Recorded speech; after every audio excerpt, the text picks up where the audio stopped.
जय गुरु जी, शुक्राना गुरु जी, अनंतम अनंतम शुक्राना गुरु जी।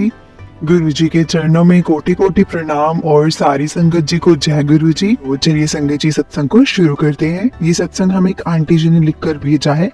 जय गुरु जी, शुक्राना गुरु जी, अनंतम अनंतम शुक्राना गुरु जी। संगत जी, मेरी जर्नी गुरु जी से जिस तरह से शुरू हुई है मैं आपको वो बताने जा रही हूँ। और अगर मुझसे इस सत्संग को बोलते हुए कोई गलती हो जाए तो मुझे माफ करना, क्योंकि जब मैंने मेरी जर्नी गुरुजी से शुरू हुई थी तब भी मैंने बहुत गलतियां की थी। उसके लिए मैं हमेशा गुरुजी से माफी मांगती हूँ।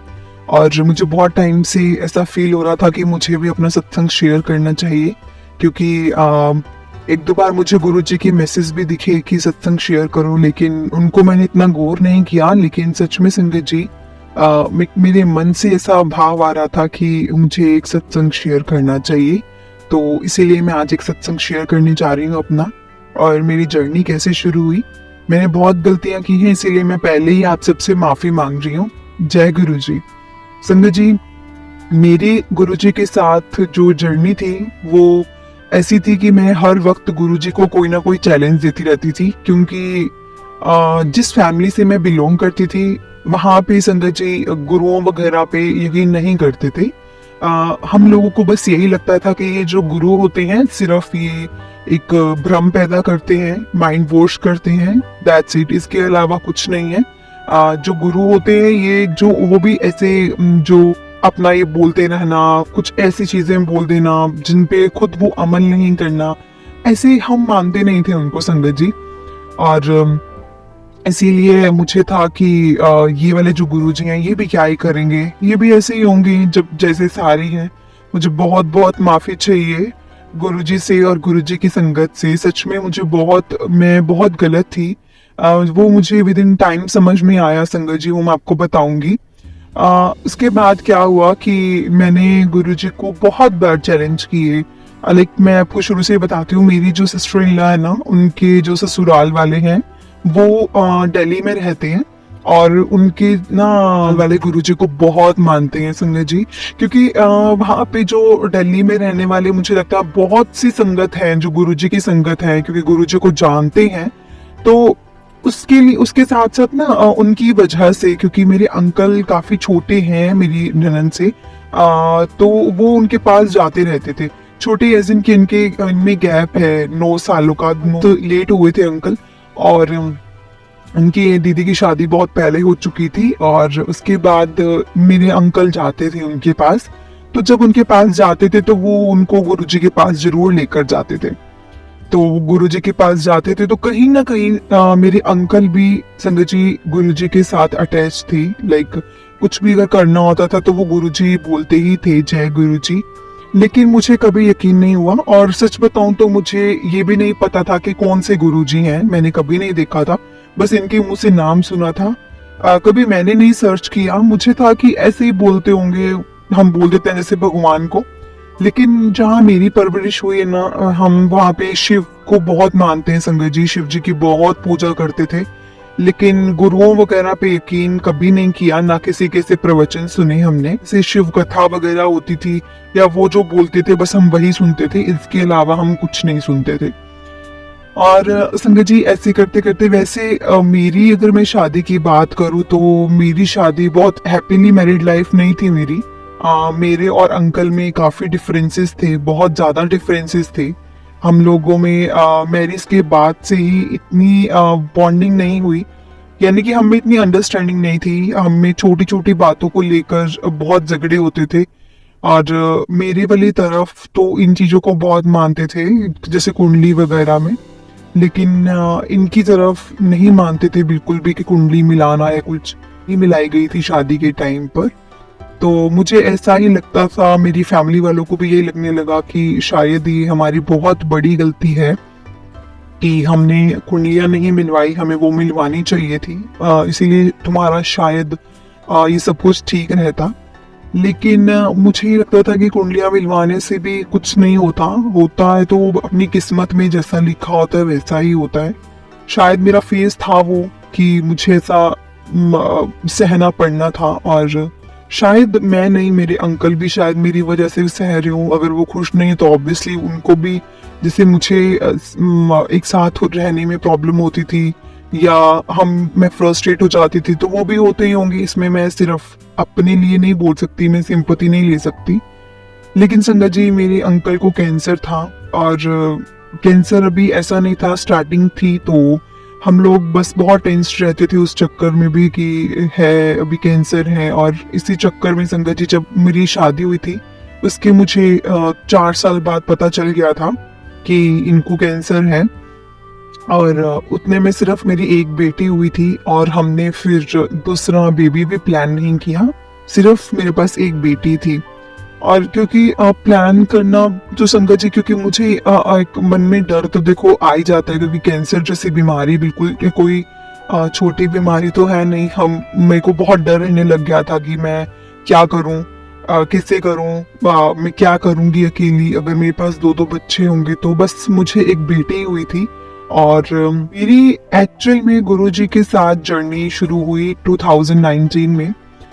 मेरे अंकल इलाज के चक्कर में दिल्ली गए थे अपनी सिस्टर के पास, और जब वो सिस्टर के पास गए तो उनको मेरी सिस्टर ने गुरुजी का स्वरूप गिफ्ट किया, स्वरूप दिया।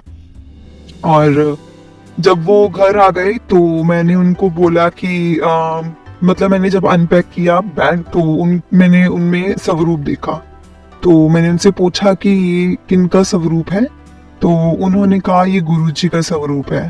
तो मैंने कहा ठीक है, ओके। मैंने वैसे ही वो सूटकेस बंद कर दिया, स्वरूप को अंदर रखा और वो बंद करके रख दिया। उसमें मैंने ना, जैसे अंकल के 2-4 ऐसे कपड़े थे जो कि बाहर रखने नहीं वाले थे, मतलब वो बाहर ऐसे पहनने वाले थे, होते हैं ना जैसे कहीं स्पेशल, जो हम कहीं बाहर ही जाते तभी यूज करते हैं, फॉर्मल। तो मैंने वो वाले उनके अलग ही रख दिए थे उसी बैग में, कि अगर हमें कभी भी ऐसे, मैं वैसे भी संगत जी एक आधा बैग ऐसे पैक करके ही रखती थी, क्योंकि ऐसे नहीं कि पूरा ही पैक, मतलब 2-4 कपड़े से रखती थी, क्योंकि कभी इमरजेंसी हो जाए तो हमें फटाफट से जाना पड़े, तो मैं इन चक्करों में ना पड़ूं।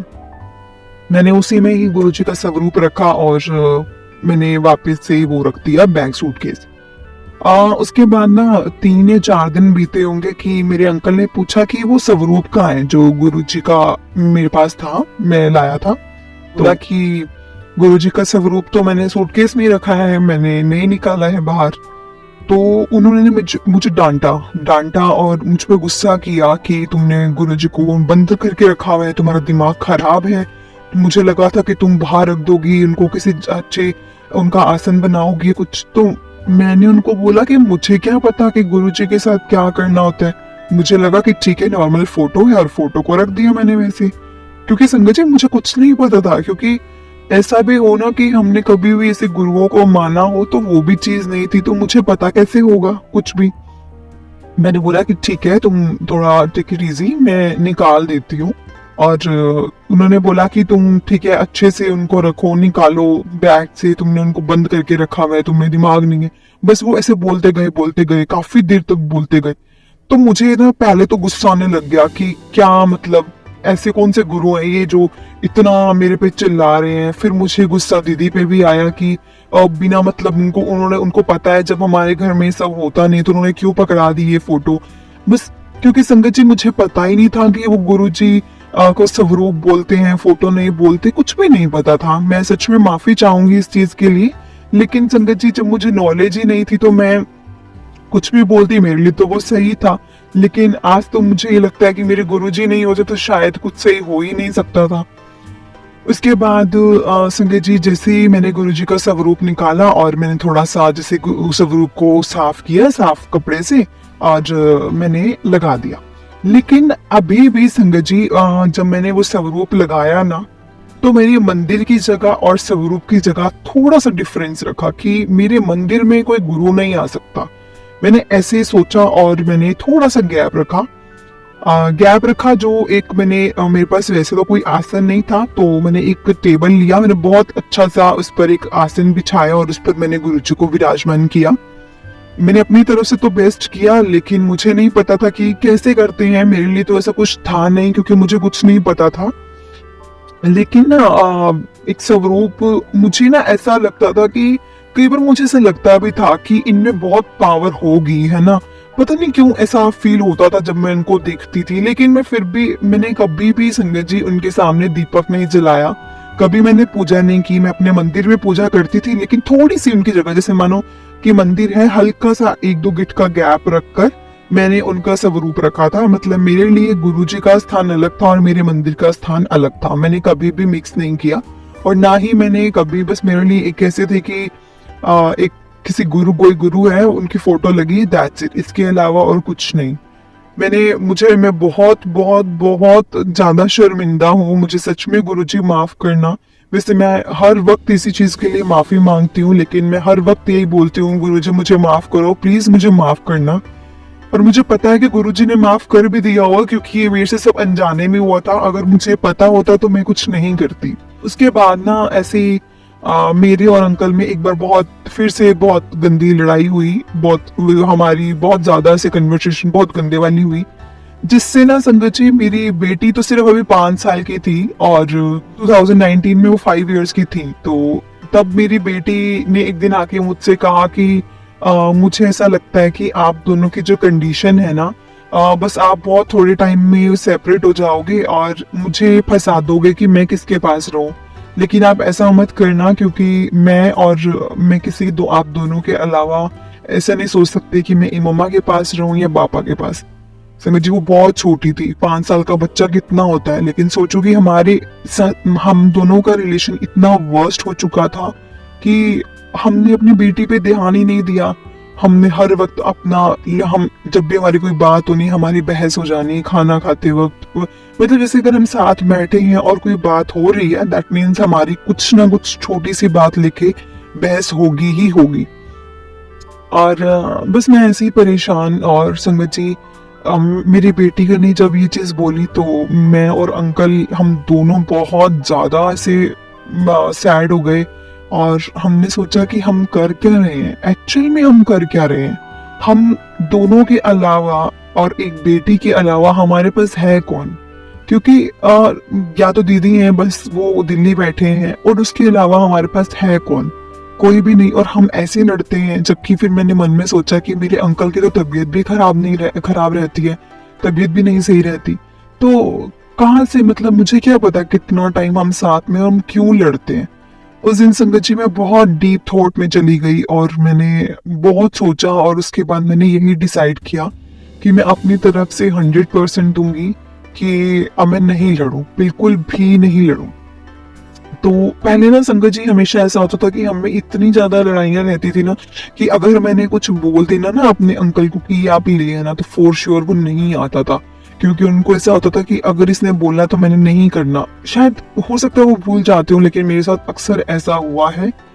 और उसके बाद मैं एक बात बताती हूँ आपको, मेरी और मेरे चाचा जी की, जो मेरे मायके वाले हैं, तो मेरे चाचा जी के लड़के के साथ मेरी एक बार किसी बात पे लड़ाई हो गई थी। बहुत शादी से ज्यादा टाइम पहले की बात नहीं कर रही मैं, मेरी शादी से 3-4 साल पहले की बात होगी। और उसने इतनी लड़ाई हुई थी कि उसने मेरी शादी भी अटेंड नहीं की थी। तो संगत जी, उस दिन मैं वैसे गुरुजी के सामने बैठी और मैंने गुरुजी को बोला कि वैसे तो मेरे पति आपको बहुत मानते हैं, मुझे नहीं पता क्यों मानते हैं, इसमें आप में क्या ऐसी ताकत है या क्या पावर है, मुझे इस चीज की कोई नॉलेज नहीं है। लेकिन अगर आप सच में साक्षात है ना, तो मेरे उस वाले भाई का मेरे पास फोन आ जाए, फिर मैं मानूंगी कि आप सच में हैं और आप में बहुत पावर है। जो मेरे अंकल आपको मानते हैं तो बहुत सही मानते हैं। संगत जी, मैंने चैलेंज दिया गुरुजी को, मैं क्षमा चाहूंगी, लेकिन ये सच है, जो हुआ था मैं वही आपको बताने की कोशिश करूंगी। मैं कुछ भी ऐसा अपने फेवर में या फिर ऐसे नहीं बोलूंगी, जो सच है मैं वही बोलूंगी। मैंने उनको बोला कि अगर आप है ना, तो इतने बड़े गुरु हैं, अगर आप चमत्कारी गुरु हैं, तो आप मुझे ना मेरे उस वाले भाई का, चाचे के लड़के का फोन आ जाए मेरे पास, क्योंकि मेरा बहुत मन है उससे बात करने का। क्योंकि संगत जी, मेरी मेरे रियल ब्रदर से ज्यादा उसके साथ थी, लेकिन लड़ाई के चक्कर में हमारी लड़ाई बहुत गंदी हुई थी। और देखो, आज उसको, हमारे उस बात को भी कम से कम 13-14 साल हो चुके थे और हमने बिल्कुल भी बात नहीं की थी। इतनी वर्स्ट हमारी फाइट हुई थी। हो सकता है शायद मैं ही गुस्से वाली हूँ, या मे भी सबके साथ लड़ाई होती है, या मैं वैसे में संगत जी बहुत इमोशनल हूँ। मैं चीज़ों को बहुत इमोशनली हैंडल करती हूँ। मैं इतनी वो स्ट्रांग नहीं हूँ कि कुछ हो गया तो मैं उसको स्ट्रांगली हैंडल कर लूँ। नहीं, मैं बहुत इमोशनल हूँ, मैं बहुत जल्दी भावनाओं में बह जाती हूँ। और एक ही घंटा बीता, सिर्फ 1 घंटा संगत जी, मुझे टाइम याद है और मैं इतनी हैरान हूं ना उस चीज के लिए। 1 घंटे बाद मेरे पास उसका फोन आ जाता है और मैं तो पहले फोन देखती हूँ, फिर गुरुजी को देखती हूँ, फोन देखती हूँ, गुरुजी को देखती हूँ कि ये सच है कि मेरे पास उसका फोन आया है। तो मैंने उसका फोन उठाया और मैंने बात की और उसने जस्ट इतनी बात की, कैसी है, ठीक है, और कैसी चल रही है लाइफ, चल आऊंगा मिलने के लिए। संगत जी, मेरी तो ऐसे रूह ठंडी हो गई, मतलब ऐसे मैं तृप्त हो गई जब उसने मुझे ये चीज बोली कि चल तुझे मिलने के लिए आऊंगा। क्योंकि लास्ट 14 ईयर से हम नहीं मिले थे संगत जी। 14 year is very long time. कोई छोटा पीरियड नहीं था कि 14 दिन हुए हैं, 14 महीने या 14 हफ्ते हुए हैं। वो 14 साल थे जब हमने बात नहीं की थी एक दूसरे से।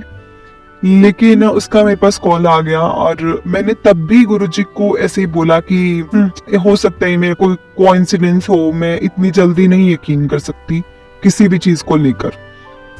तो उसके बाद संगत जी, मैं मेरे अंकल की तबीयत एक बार बहुत ज्यादा खराब हो गई और उनको फिर से दिल्ली जाना पड़ा अपनी सिस्टर के पास, क्योंकि मुझे अपनी बेटी के लिए रहना पड़ता था यहाँ पर, क्योंकि उसके स्कूल वगैरह थे तो वो अकेली कहाँ ही रह सकती थी। तो मुझे रहना पड़ता था उसके पास। मैं मोस्टली मेरे अंकल को अकेले जाना पड़ता था, या फिर मैं जाती थी तो मैं वापस आ जाती थी। तो ऐसा ही चलता रहा था संगत जी। उनकी एक दिन बहुत ज्यादा तबीयत खराब हो गई और उसके बाद मुझे दीदी ने कॉल करके मुझसे भी बुला लिया कि तुम इसकी हॉलीडेज करवाओ और तुम दोनों यहाँ आ जाओ क्योंकि इसकी तबीयत ठीक नहीं है। और उस दिन संगत जी, मैंने पहली बार घर में मैंने उनको बोला कि मैं नेक्स्ट डे निकलती हूँ, सुबह मॉर्निंग फटाफट से निकलूंगी। उसी दिन रात को मैंने पहली बार गुरुजी के सामने दीपक जलाया। जैसे मैंने मंदिर में जलाया, मैंने वहां जलाया और मैंने बोला कि गुरुजी, अगर आप सच में है ना तो मेरे अंकल को ठीक कर दो। और मैं सच में आपसे प्रॉमिस करती हूँ, मैं कभी नहीं लड़ूंगी उनसे, कभी भी नहीं लड़ूंगी। तो हम लोग चले गए दिल्ली, और दिल्ली गए तो उसके बाद मुझे ना वहां पे बहुत ज्यादा से रोजेस की स्मेल आने लग गई, बहुत ज्यादा मुझे आ रही थी। और मैंने अपनी दीदी को बोला कि दीदी, जो मेरी ननद थे, तो मैंने उनको बोला कि यहाँ पे कुछ स्प्रे किया है क्या रोज का? तो उन्होंने बोला नहीं तो क्या हुआ, हॉस्पिटल में रोज का स्प्रे तो कैसे ही करेंगे। तो मैंने बोला हाँ ये भी ठीक है कि हॉस्पिटल में तो ऑलमोस्ट फिनाइल की या दवाइयों की स्मेल आती है, कि अगर आपका फर्श भी क्लीन करते हैं तो फिनाइल वगैरह से करते हैं। मैंने बोला पर मुझे तो भाई बहुत ज्यादा खुशबू आ रही है ऐसे रोजेस की, और मेरे को ना ऐसे बहुत ज्यादा चढ़ रही है, मतलब मुझे समझ नहीं आ रहा कि इतनी तेज खुशबू कैसे आ सकती है। तो वो तो गुरुजी को बहुत टाइम से मानते थे। तो उन्होंने बोला कि तुमने कुछ गुरुजी को बोला था क्या, या गुरुजी से तुमने कुछ प्रे किया था, क्योंकि मुझे तो कोई भी ऐसी खुशबू नहीं आ रही, सिर्फ तुम्हें ही आ रही है। तो मैंने बोला कि मैंने ना उस टाइम पे उनको सच नहीं बोला। मुझे लगा कि अगर मैं बोलूंगी तो बोलेंगे कि हाँ ये गुरुजी को मानने लगी है। और मैं पता नहीं क्यों, मेरे लिए मुझे ऐसा लगता था कि मुझे कोई इसे बोलेगा ना कि ये गुरुजी को मानती, तो मेरे को लगता था कि बहुत छोटी बात हो जाएगी। लेकिन आज मुझे लगता है कि गुरुजी को मानना ही मेरे सिर का ताज है। कि मैं बोलूँ ना कि गुरुजी, मैं गुरुजी को मानती हूँ, तो मतलब ये है कि मेरे पास पूरी दुनिया का मतलब एक पावर है, जो दुनिया की जो जिनको मैं मानती हूँ उनके हाथ में सब कुछ है। संजय जी, उसके बाद मैंने बोला नहीं तो मैंने क्या बोलना गुरुजी को, मैं तो वैसे भी गुरुजी को इतना नहीं मानती, मैं तो अपने शिव को मानती हूँ। तो उन्होंने इतना बोला कि हाँ मेरे गुरुजी शिव का ही रूप है, तुम फिक्र ना करो, मेरे गुरुजी है ना जो वो महाशिव हैं, वो सब कुछ जानते हैं, उनके हाथ में सारी सृष्टि है, वो सब कुछ संभालते हैं, सबकी देख रेख करते हैं।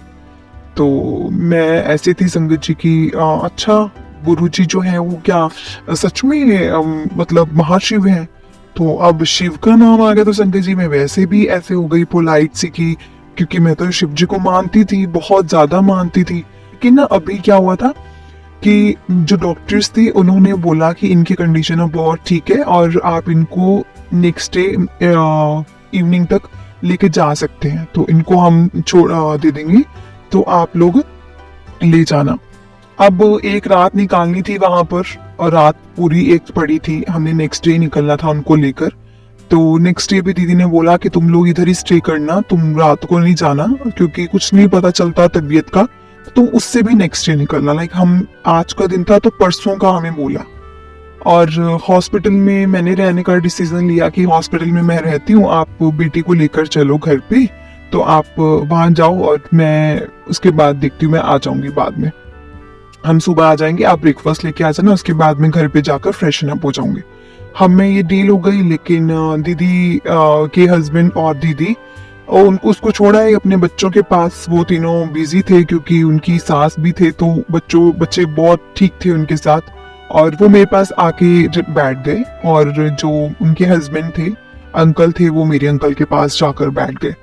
और मेरी काफी अच्छी बॉन्डिंग है दीदी के साथ, लेकिन दीदी को पता है कि हम दोनों की इतनी अच्छी नहीं बनती है।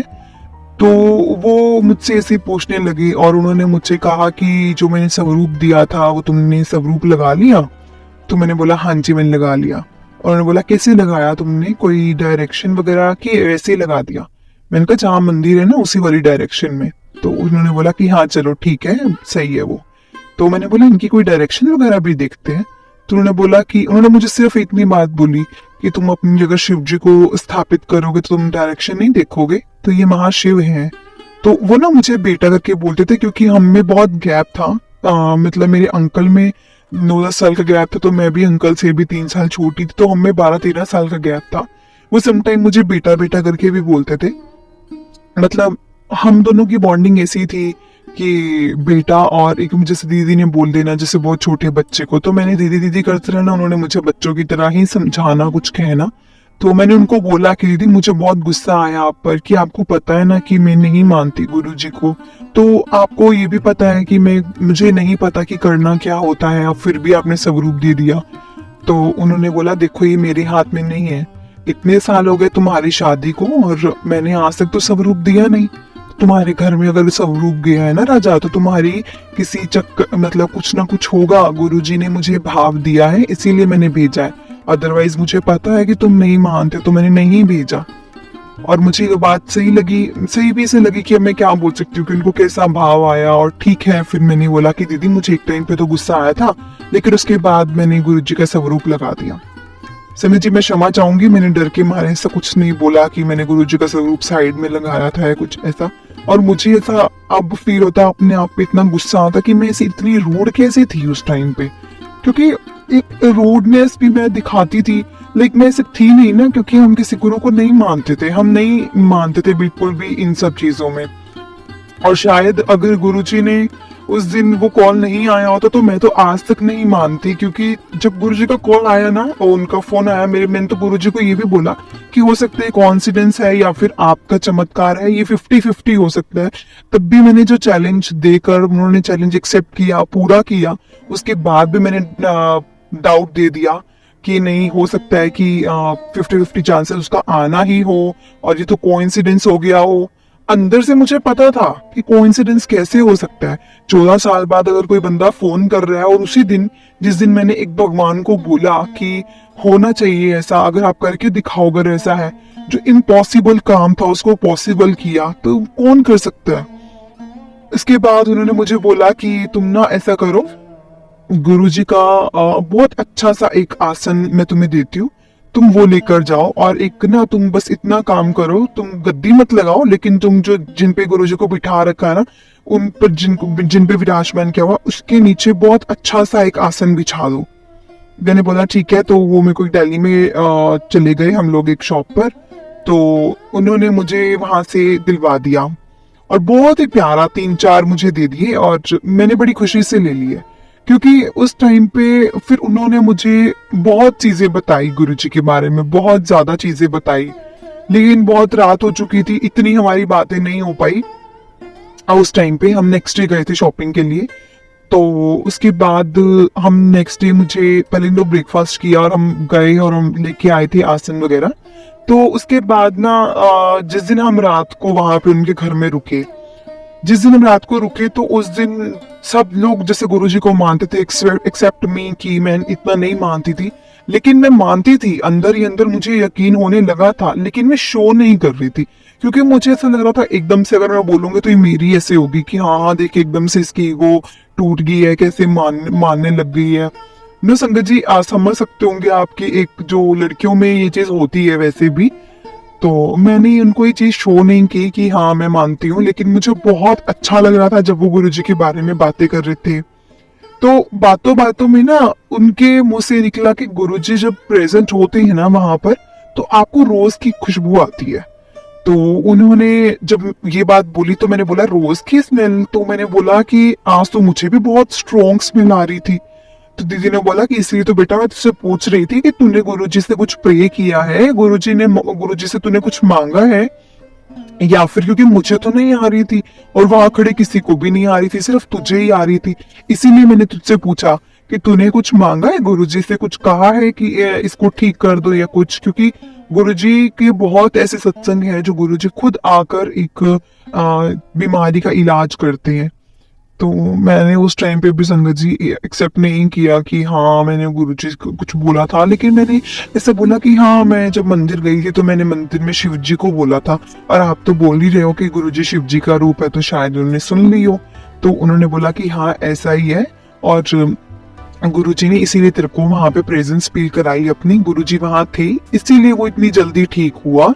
और मैंने तुम्हें कॉल किया था तो मैंने सिचुएशन देखी थी कैसी थी, मैंने इसीलिए कॉल किया था क्योंकि सिचुएशन मुझे ठीक नहीं लग रही थी। लेकिन जैसे तुमने बोला कि वहां पे मुझे रोजेस की स्मेल आ रही है, तभी मैंने चिंता छोड़ दी सारी, और देखो डॉक्टर ने नेक्स्ट डे इसको लेके जाने को भी बोल दिया। तो मैंने कहा चलो बहुत अच्छी बात है अगर गुरुजी इनका ख्याल रख रहे हैं तो। मन में तो संगत जी बात सुनकर मुझे बहुत ठंडक मिल रही थी, बहुत अच्छा लग रहा था, मेरा मन मेल्ट हो रहा था, ऐसे मेल्ट हो रहा था कि गुरुजी ने ऐसा किया है, सच में गुरुजी ने किया है। और कौन ही कर सकता है संगत जी, क्योंकि जो जो चीजें मैं रिलेट कर रही थी, खुशबू आना और मुझे एकदम से फोन आना, तो ये कोई छोटी बातें नहीं थी जो चीजें मेरे साथ हुई थी। गुरुजी ने तो अपनी तरफ से मुझे हर तरफ से ब्लेस करने की कोशिश की, लेकिन बेवकूफ मैं थी, मूर्ख थी मैं एक तरह की कि मैंने उस चीज को नहीं समझा, और मैंने हर टाइम गुरुजी को चैलेंज दिए गुरुजी को समझने के लिए। और उसके बाद मैंने और हमारी पूरी फैमिली ने डिसाइड किया कि तुम लोग अब जाओगे तब तुम गुरुजी का मत्था टेक के बड़े मंदिर में फिर होकर जाना। तो मैं तो बड़ी खुश हुई, मैंने अंदर से बोला हाँ, मैंने एकदम से बोला हाँ हाँ ठीक है हम बड़े मंदिर जाके फिर जाएंगे। और संगत जी ये चीज सुनकर मेरे अंकल के फेस पे जो मैंने स्माइल देखी मुझे देखते हुए, मुझे इतना अच्छा लगा कि चलो इसी बहाने से ही कि मेरे अंकल ने मुझे देखकर स्माइल तो की एटलीस्ट, क्योंकि हम तो बस एक दूसरे से बस फॉर्मली बात करते थे और कुछ ऐसा ही। बस हम मंदिर गए ना जब, तो मंदिर जाने लगे तो मेरे अंकल ने मेरे साथ बातें करनी शुरू की, जो कि हमने बहुत लंबे टाइम से नहीं की थी संगत जी। वो बहुत ठीक भी फील कर रहे थे, और उन्होंने मुझे अपने साथ गुरुजी के एक्सपीरियंस शेयर किए। उसमें से एक एक्सपीरियंस ये था कि वो जब शादी से पहले दीदी के पास आए थे तो एक बार उनका बहुत बड़ा एक्सीडेंट होते होते बचा भी ऐसे कि वो ना उनको शौक था उस टाइम पे कि बाइक पे जाएंगे हम दिल्ली, बाइक पे जाएंगे। तो वो बाइक पे गए, लेकिन हाईवे पे उनकी एक गाड़ी से बहुत गंदी टक्कर होते होते बची, क्योंकि एक तरफ से ट्रक था और वो ओवरटेक कर रहे थे। गलती उन्हीं की थी, लेकिन कहते मुझे ऐसे लगा कि मुझे मतलब जो गाड़ी थी और ट्रक था उसके अंदर बहुत कम गैप था, कि मुझे देखकर ऐसा लग रहा था कि वो गैप में मेरी बाइक भी नहीं क्रॉस हो गई, इतना कम गैप था। लेकिन सोचो कि गुरुजी ने कैसे वो इतनी बड़ी कर दी कि मुझे ऐसा लगा कि मैं अपनी बाइक को बहुत आराम से निकाल सकता हूँ। मुझे मतलब फील ऐसा होने लग गया कि, और मेरी बाइक ऐसी अपने आप निकल गई वहां से, जबकि पॉसिबल नहीं था जब मैंने वो जगह देखी थी, क्योंकि मैंने तो उस टाइम अपनी आंखें बंद कर ली थी, क्योंकि मुझे ऐसा लगा था अब तो मैं गया, कि पॉसिबिलिटी नहीं है, मैं ट्रक और कार के बीच में जरूर फंसूंगा। क्योंकि मैंने ओवरटेक लेने की कोशिश की, लेकिन मैंने उसमें गैप नहीं देखा कि कितना गैप है। तो जब उन्होंने मुझे ये चीज सुनाई तो मैं तो ये कैसी बात बनी कि थोड़ी सी जगह थी, आपकी बाइक नहीं क्रॉस होनी थी, फिर भी बाइक क्रॉस हो गई। तो उन्होंने बोला कि ये मेरे गुरुजी हैं, ये गुरुजी कुछ भी कर सकते हैं, कुछ भी कर सकते हैं। तो ना संगत जी बस मैं उनकी बातें सुन रही थी और बातें बस सुन रही थी, क्योंकि मुझे बहुत अच्छा लग रहा था कि जब वो मेरे से बात कर रहे थे, मुझे अपना एक्सपीरियंस बता रहे थे, और इसी बहाने चलो मैंने कहा चलो इस बहाने कुछ ऐसा तो पता लगा, क्योंकि हम में तो कभी कोई बात हुई नहीं, मतलब स्टार्टिंग में जो था वो था, लेकिन ना मुझे ऐसा लगता था जब से बीमार हुए थे ना तब से ये बहुत इरिटेट रहने लग गए थे। इरिटेट के बाद ना उन्होंने मुझे अपने एक्सपीरियंस बताए, और भी 2-3 एक्सपीरियंस बताए, लेकिन सबसे ज्यादा मुझे बड़ा ये लगा तो मैंने आपके साथ संगत जी शेयर किया, क्योंकि मैंने अपना सत्संग भी बताना है। तो उसके बाद मैं बड़े मंदिर चली गई। बड़े मंदिर गई तो मेरी ननंद, मेरी दीदी और उनके अंकल और बच्चे तो जाते ही थे। तो मेरी बेटी पहली बार गई थी, तो मेरी बेटी ना शिवलिंग को देखकर बहुत खुश हुई, क्योंकि मैं शिव जी को मानती थी तो वो भी शिव जी को ही मानती थी। तो वो ना वैसे भी ऐसे हर वक्त शिव जी की पेंटिंग करते रहना, ड्राइंग करते रहना, तो उसको बहुत अच्छा लगता था, वो बहुत कनेक्टेड थी शिव जी के साथ। तो इसके बाद एक सेवादार आए और सेवादार ने बड़ी स्माइल अच्छी करते हुए बोला कि बहुत ही क्यूट बच्ची है आपकी। तो उसने बोला कि थैंक यू अंकल। तो मतलब बस वैसा ही। और उसके बाद वो सेवादार अपने आप चले गए, मतलब आए और चले गए, इसके अलावा उन्होंने कुछ नहीं बोला, बस बोला जय गुरु जी और वो चले गए। और वो बहुत खुश हुई कि मम्मा इतना बड़ा शिवलिंग, इतना बड़ा शिवलिंग, मजा आ गया यहाँ आके, मजा आ गया। मतलब वो इतनी खुश थी कि बहुत ज्यादा हैप्पी थी वो अंदर से, और खुश संगत जी मैं भी बहुत थी। मैं इसलिए भी खुश थी कि मेरे अंकल ने आज मेरे साथ इतने टाइम बाद इतनी अच्छे से बात की, और एक मैं अपने महाशिव के पास पहुंच गई हूँ। मेरे शिव जी के साथ मेरी बहुत अच्छा कनेक्शन है संगत जी, और मुझे तो महाशिव मिल गए साक्षात इस धरती पर, और जिनके मैं ठिकाने पर जा सकती हूँ। और मुझे जाकर ऐसा लगा, मुझे फील हुआ कि ना मेरे साथ साथ गुरुजी चल रहे हैं, मुझे गुरुजी खुद लेकर आए हैं यहाँ पर और मेरे साथ साथ चल रहे हैं, और मुझे बस ये बोलते जा रहे हैं पुत्र फिक्र ना करें, तू कदे भी फिक्र ना कर, सारा कुछ मेरे पे छाड़ दे। मतलब मुझे ऐसा फील होने लगा कि मुझे ना बार बार यही बोल रहे हैं कि तू फिक्र ना कर। या तो हो सकता है कि सबको ऐसा लगता होगा मंदिर में जाकर, बड़े मंदिर जाकर कि गुरुजी हैं तो क्या ही किसी बात का फिक्र है, लेकिन मुझे तो स्पेशली ऐसा फील हो रहा था कि मुझे बस गुरुजी अपने साथ साथ मेरे चल रही हैं, और मुझे बोल रहे हैं कि पुत्र फिक्र ना करें। मतलब मेरे कानों के पास, बिल्कुल कानों के पास ऐसे बोल रहे हैं पुत्र फिक्र ना करी। और हम लाइन में चलते चलते संगत जी पहुंच गए मंदिर। हमने माथा टेका, बाहर आंगन में आए, हमें चाय प्रसाद मिला, हमने चाय प्रसाद लिया, लंगर प्रसाद लिया, जल प्रसाद लिया। के बाद घर पे हम लोग आ गए। उसी टाइम हम निकल चुके थे, मम्मा दीदी वारी अपने घर को चले गए थे और हम अपने घर को निकल गए थे। और उसके बाद हमारी रास्ते में मेरी और अंकल के साथ इतनी बातें हुई, मेरी बेटी भी हम दोनों के साथ हंस के बातें कर रही थी, और मतलब एक ऐसी हैप्पी फैमिली जैसी मुझे फीलिंग आने लगी जो कि आज तक मुझे नहीं आई थी। या तो मेरी बेटी मुझसे बात करती थी, या फिर अपने पापा से, या फिर वो बेचारी इसी चीज में फंसी रहती थी कि जाओ अपने पापा को ये बोल दो, वो बोलती थी जाओ अपने मम्मा को ये बोल दो। तो वो तो मुझे लगता है बचपन से इसी काम में लगी हुई थी और वही कर रही थी। लेकिन उस दिन जब जैसे उसकी बातों में एक्साइटमेंट थी, जब वो बोल रही थी, एक्साइटेड हो गए, तो समझ में आ रहा था कि वो बहुत ज्यादा खुश है हमें ऐसा देखकर, और मैं अंदर से बहुत खुश थी। ऑल्दो मेरे अंकल ने भी एक टाइम पे ऐसा बोल दिया कि आज मुझे लग रहा है कि हम फैमिली हैं, और सच में है, सच में संगत जी ऐसा ही लग रहा था कि आज लग रहा था कि हम फैमिली हैं। एक फैमिली का मतलब क्या होता है, तुम साथ में रहो, हंसो खेलो, अपनी बातें बताओ। और मुझे ऐसा लगा कि शायद मेरी नई नई शादी हुई है गुरुजी के यहाँ जाकर, उसके बाद मैं जा रही हूँ अपने पति के साथ, और तब मैं अपनी नई लाइफ शुरू कर रही हूँ। मुझे मैरिड लाइफ का तो तब एक्सपीरियंस हुआ है संगत जी, जब मैं ठीक हुई और हमारी अंकल और मेरे में बहुत मतलब अच्छी बातें होनी शुरू हुई। घर पहुंचे, घर पहुंचने के बाद संगत जी तब भी हमारे बीच में सब सही, सब कुछ सही। और मैंने गुरुजी का जो मैं आसन लेके आई थी मैंने बिछाया, मैंने गुरुजी का आसन बिछाकर और बड़े ही सही तरीके से मैंने गुरुजी को विराजमान किया, मंदिर के पास उनका स्वरूप कर दिया, और तो मैंने बिल्कुल बिल्कुल पास कर दिया। और उसके बाद मैंने उनका भी दीपक, मतलब इकट्ठे दीपक जलता था, एक दीपक मेरे शिव जी का और जो मैं जलाती थी वही, तो वो भी महाशिव थे, तो मैंने उनका मंदिर में प्रॉपर ऐसे करना, घर में मंत्र जाप चलते ही रहना, नॉन स्टॉप मेरे घर में मंत्र जाप चलता है संगत जी, नॉन स्टॉप। मतलब मंत्र जाप का आवाज धीरे कम ऊपर हो सकती है कि अगर कोई बात कर रहे हैं तो आवाज कम हो जाए, लेकिन बंद हम बहुत ऐसी कम पॉसिबिलिटी होती है कि हम बंद कर दें, हम मंत्र जाप ऑल द टाइम चला कर रखते हैं गुरुजी का। और मुझे ऐसा ही लगता है कि गुरुजी के मंत्र जाप से मेरे घर की सारी नेगेटिविटी दूर होती है, सारी नेगेटिविटी। और उसके बाद संगत जी बहुत ऐसे बहुत छोटे छोटे सत्संग हुए, बहुत ज्यादा छोटे छोटे सत्संग हुए कि मैं आपको क्या ही बताऊं। कुछ भी एक बार ऐसा हुआ कि मेरे ना बड़ा मन कर रहा था उस दिन समोसे खाने का, और मैंने बोला कि गुरुजी आज तो ना अच्छा, उस दिन ना बारिश आई थी बहुत ज्यादा, और अंकल के घर आने का टाइम था 6:30 7 बजे, 7:30 बजे, इन टाइम के बीच बीच में वो आते थे। तो मोस्टली 7 7:30 के बीच में, 6:30 तो बहुत कम आप आते थे। तो मैंने इसे बोला गुरुजी आज तो आप बनता है ना एक समोसा, तो आज तो मतलब ऐसे ही मैं बैठी थी और मैंने गुरुजी को बोला गुरुजी यार आज तो बनता है एक समोसा, मौसम अच्छा है, कड़क चाय और एक समोसा मिल जाए, मजा आ जाए। और मैं बोल ही रही थी तो मेरी बेटी भी बोलती कि मम्मा सच में समोसे के साथ साथ में जलेबी भी हो जाए तो मजा आ जाएगा।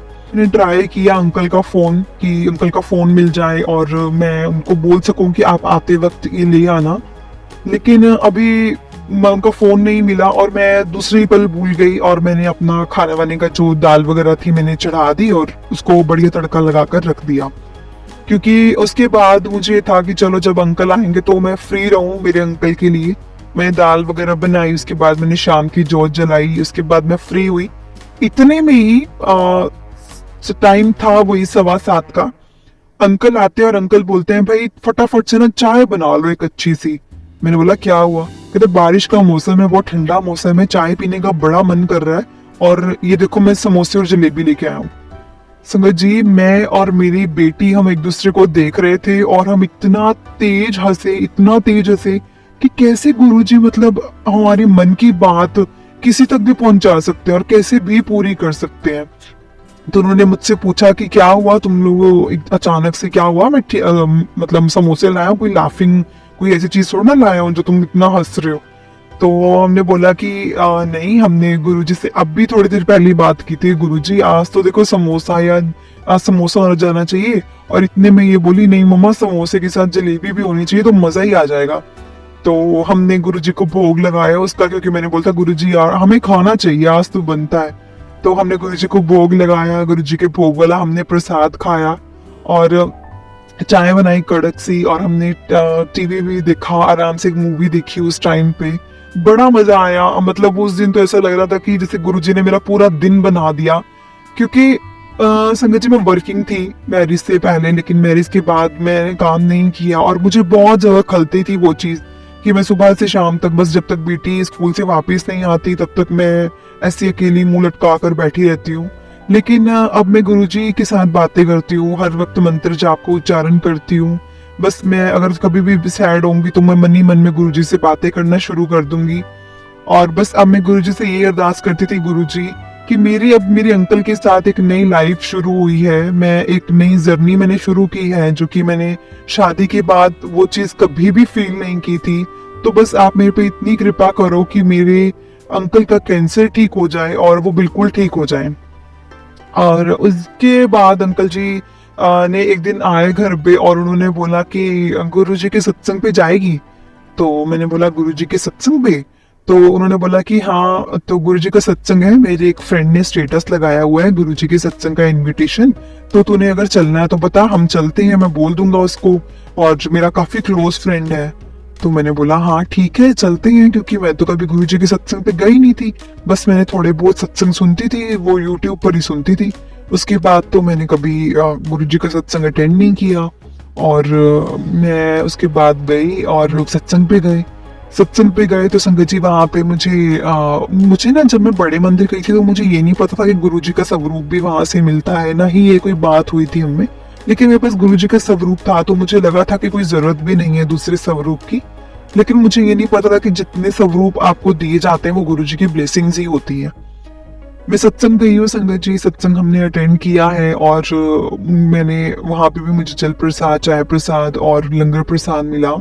और तब तक तो मुझे संगत जी बहुत कुछ पता चल चुका था गुरुजी के बारे में कि कैसे संगत अपना सत्संग बताती है, गुरुजी के जल प्रसाद चाय प्रसाद में कितनी शक्ति है, लंगर प्रसाद पूरा खाना चाहिए, बहुत कुछ मुझे पता लग गया था। लेकिन इस वाले सत्संग के बाद मुझे बहुत ज्यादा अच्छा लगा, क्योंकि ये वाला सत्संग का एक्सपीरियंस मैंने कभी नहीं किया था। मैंने सिर्फ यूट्यूब पर सत्संग सुने थे, और यूट्यूब पर मैं ये भी सुनती थी कि वो सत्संग गए और सत्संग में ऐसा ऐसा हुआ, लेकिन एक आपने खुद उस चीज को रियलाइज करना और एक किसी के मुंह से सुनकर करना, तो बहुत फर्क होता है उस चीजों में। मतलब हम गए और मैंने लंगर प्रसाद लिया और सत्संग शेयर करने वहां पे लगे, तो मैं भी उठी और मैंने भी अपना सत्संग शेयर किया। और जब मैंने सत्संग शेयर किया तो मैंने पहली बार मेरे अंकल को पता चला कि वो जो गुलाबों की खुशबू आई थी वो इसीलिए आई थी कि मैंने गुरुजी को बोला था कि वो ठीक हो जाए, और वही चीज हुई। और मैंने यही बोला कि बस गुरुजी से मेरी यही अरदास है कि वो हमेशा ठीक रहे।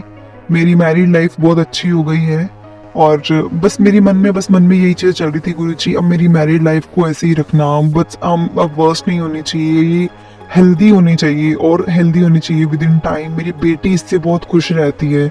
और संगत जी, उसके बाद हमने एक और बेबी का प्लान किया, क्योंकि जब चीजें ठीक हो गई तो हमने सोचा कि क्यों नहीं अभी एक और बेबी होना चाहिए हमारा। और गुरुजी की कृपा से संगत जी मुझे एक बेबी हुआ, बेबी बॉय, अभी जो बहुत छोटा है, सिर्फ 6-7 महीने का। और संगत जी, मैं अपना सत्संग इसीलिए शेयर कर रही हूँ क्योंकि गुरुजी ने मुझे बेबी बॉय ब्लेस किया है। और उसके बाद संगत जी, जो सबसे बड़ा सत्संग मेरा ये है कि अब मेरे अंकल की तबीयत बहुत ज्यादा हद तक ठीक हो चुकी है। डॉक्टर्स ने बहुत हद तक इनकी मेडिसिन कम कर दी हैं, और उन्होंने ये बोला है कि हमें तो ऐसा फील हो रहा है आपको देखकर कि आपको तो कभी कैंसर था ही नहीं, कि कैंसर तो लोगों का विद इन टाइम बढ़ता जाता है, लेकिन आपका तो बिल्कुल जीरो हो गया है।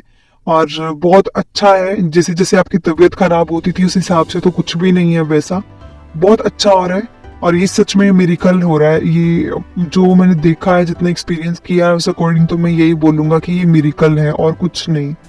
जय गुरु जी, शुक्राना गुरु जी, अनंतम अनंतम शुक्राना गुरु जी कि आपने मेरे अंकल को ब्लेस किया, मुझे एक बेबी बॉय के साथ ब्लेस किया, और मेरी बेटी बहुत खुश है संगत जी, बहुत ज्यादा खुश है। और आज वो 9 साल की पूरी हो चुकी है, और मैं बहुत खुश हूँ उन उसके लिए भी कि वो हमें देखकर खुश है, और वो अपना एक भाई पाकर तो और भी ज्यादा खुश है। मेरे अंकल में 9 साल का फर्क था, 9 या 10 साल का, वैसे ही मेरी बेटी और बेटे में 9-10 साल का फर्क था। संगत जी, कहीं ना कहीं बहुत चीजें दोनों भी रिलेट करती हैं कि तब हमने फैमिली प्लान करना नहीं सोचा, इतना नहीं किया, लेकिन जब हमें पता लगा कि अब अंकल ठीक हो रहे हैं, अब ठीक हैं, तो हमने उसके बाद फिर से एक बेबी प्लान किया। और आज मुझे ये इसीलिए मैं अपना सत्संग शेयर कर रही हूँ कि मैं अब एक बेबी बॉय की ममा बन चुकी हूँ, और मेरे को गुरुजी ने ब्लेस किया है बेबी बॉय के साथ, और मेरे अंकल की तबीयत बहुत हद तक ठीक कर दी है। अभी जो 30% है वो भी ठीक हो जाएगी मेरे गुरुजी के जल प्रसाद, चाय प्रसाद और लंगर प्रसाद से।